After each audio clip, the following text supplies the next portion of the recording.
everybody. How are you doing?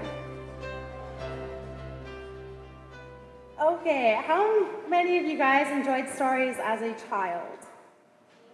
I was a huge fan of bedtime stories, and one of my favorites was the Little Alice book of Jonah and the whale.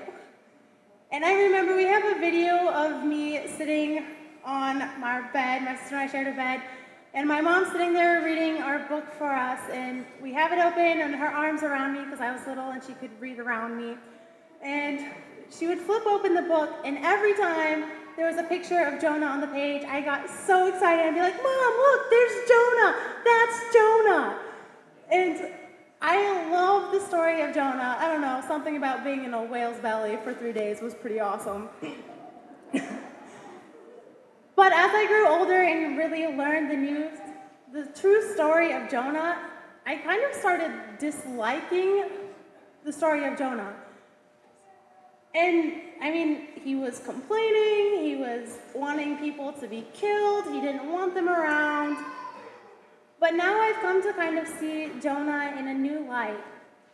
And Jonah, oh man, he was disobedient. Kind of reminds me of myself sometimes. He was disobedient, he was running away from God because he didn't want to do what God asked him to do. And so he ended up boarding a boat going to some other country that starts with a T. It's somewhere in my paper. But he goes to this place, and on their way there comes this huge storm. And the people on board are super afraid, and they start praying to their gods to save them. They don't want to be killed because this is a terrible, crazy storm. And so, meanwhile, here's Jonah on the lower deck sleeping. Like, honestly, when I went to Fiji and we had this crazy boat ride coming back, I could not sleep, let alone like try and keep my food down. And so we're going along, and I don't understand how Jonah would be sleeping in a storm like this. And that was probably mild in comparison to what Jonah in the boat was going through. But they ended up, one of the people finally came downstairs and got him up and was like, "What are you doing? How are you sleeping through this?"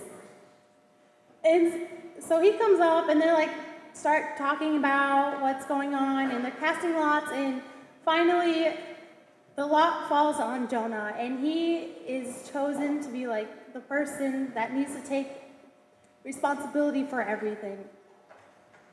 So he finally says, "It is because of me that we are having this storm. Just throw me overboard and it'll be all better." And they're like, "No, we can't do that." So they go back down and they keep rowing, and they're throwing everything overboard to make their boat lighter. And finally they're like, "We are going to die if we don't do something." So they are like, "Lord, there is nothing we can do, and this blood is not on us because he's asking us to throw him overboard." So they throw Jonah overboard, and the waters become calm. And not only that, but God sent a great fish, not a whale for you guys who think it's a whale, it's a fish. It even says in here. A great fish is sent to take care of Jonah, and he's swallowed by this fish, and he's in this fish for 3 days. Imagine how nasty that is, being in the stomach of a fish. There is other gross things in there, like other little fishes. I don't know, really nasty stuff. And so he's in there for 3 days, and while he's in there, he begins to pray and asks this for deliverance from God. And he is saved. He's thrown up onto shore. That's a nice thought, being thrown up out of a fish.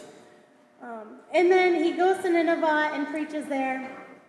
And the people believe, repent, and meanwhile, Jonah is sitting up on this hill, watching and waiting for these people to be destroyed because he doesn't like them. So here's the first thing. First things first, we need to stop. How many of you guys have a crazy life? You're always going, you wake up, you have a quick breakfast, get on the road, drop your kids off at school, go to work, have meetings and paperwork all day, come home, finally think you have time to relax, but no, you gotta clean the house, make dinner, and then by that time, it's like 10:30 at night, and you're like, I am so ready just to be in bed and asleep. I'm not the only one that lives like this. I can guarantee you my whole family does the same thing. And Jonah did the same thing. He was so consumed with not going to Nineveh that he didn't take time to step back and realize what God's purpose for his mission was. In Job 37:14 and 16, it says, "Listen to this, Job. Stop and consider God's wonders. Do you know how God controls the clouds and makes his lightning flash? Do you know how the clouds hang poised, those wonders of him who has perfect knowledge?" Jonah didn't know what God's plan was for him, but he went on to do his own thing because that's the way he wanted it to be done. And he was afraid of what was going to happen if he did go and take care of Nineveh, or teach them so they could take care of themselves. Not only should we stop to consider what God has done for us, but we need to step back and remember what our purpose in life is. Our purpose is to be the person that God made us to be, with all the gifts, the talents, and quirks that are all uniquely our own. And through that, we can be who we are for him and share him through ourselves. Second thing is we need to drop. And this happened with Jonah in the belly of the whale. He finally dropped to his lowest point, literally, being in the bottom of the sea. And he also had the chance to drop on his knees and pray. And it's sad that oftentimes we get to our lowest point, and that's when we cry out to God. But it's the true thing that happens all the time to every one of us. We're like going good, we're like, oh, we got this, we're doing fine. And then finally, we get this crazy thing that happens, and we're like, God, why is this happening? Come help me, I need you now. And with Jonah, when he was on the boat to Tarshish, and that's the city, the huge storm came, he was thrown overboard, and finally he was in the great fish, and this is finally when he repented and prayed and was ready to do what God wanted him to do. And sometimes it takes dire circumstances to bring us to our knees and pray. We wait until we face trials and tribulations before we get down on our knees and pray, when the line is always open. Like, any time of the day, pick up your phone. We do this all the time. We're always on our phones. We're texting people, having conversations. Why aren't we texting or having a conversation with God? We are always able to communicate with God through prayer. And I am guilty of not taking my time and talking with God as often as I could. Not should, as often as I could. Because I have plenty of time when I can just step back and talk with God, but I don't take that time to do it. And I know I should talk to God more often, but I could make that choice to do that. And I mean, it shouldn't be taking in the belly of a huge fish before we are finally like, okay, God, what's up? Let's talk now. And the last thing is listen. Jonah went and preached at Nineveh. He spread the word of God to everyone. And the people believed, they repented. And then he goes up on that hill and was angry at God because he didn't destroy Nineveh for repenting or for being sinful people who they were. And it says in Jonah, somewhere in it, he prayed to the Lord, "Isn't this what I said, Lord, when I was still at home? That what I tried to forestall by fleeing to Tarshish, I knew you were gracious and compassionate God, slow to anger and abounding in love, a God who relents from sending calamity. Now, Lord, take away my life, for it is better for me to die than to live." But the Lord replied, "Is it right for you to become angry?"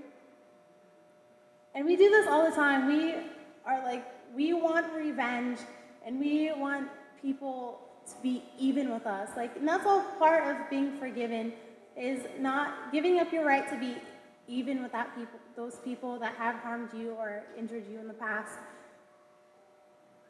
And this part is so hard when we come to listen, because when our mouths are going, we're having a one-sided conversation with God all the time. When our mouths are going, our ears are closed. And in Jonah's rant, he is unable to see the greater plan that God had for these people. God wanted these people to be in his kingdom with him. He wanted them to be his children. But Jonah was so caught up in being angry at these people for all the sins that they had created and done, that he wasn't willing to step back and listen to what God had for him. And we have to take time to listen to what God has to say, otherwise we have a one-sided conversation going on. And one-sided conversations are awkward. I don't know about you, but have any of you guys had a one-sided conversation before? Yeah, that's the most of us. And it is awkward. It is really awkward. We are standing there and we're talking, and not only is it awkward for us because usually the other person is zoned out and not paying attention to what we're saying, but it's awkward for them because they're the ones that have to listen to this.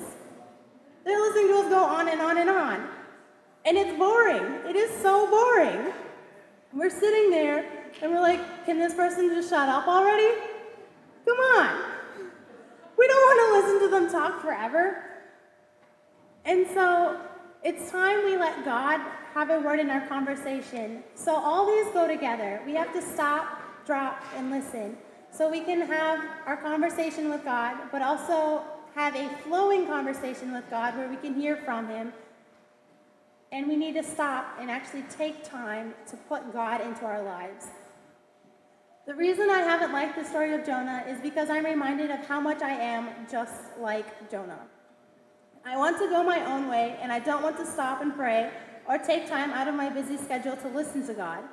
But now with a different perspective, I am reminded in everyday life and circumstances that God always has a plan for me, and all I need to do is stop, drop, and listen.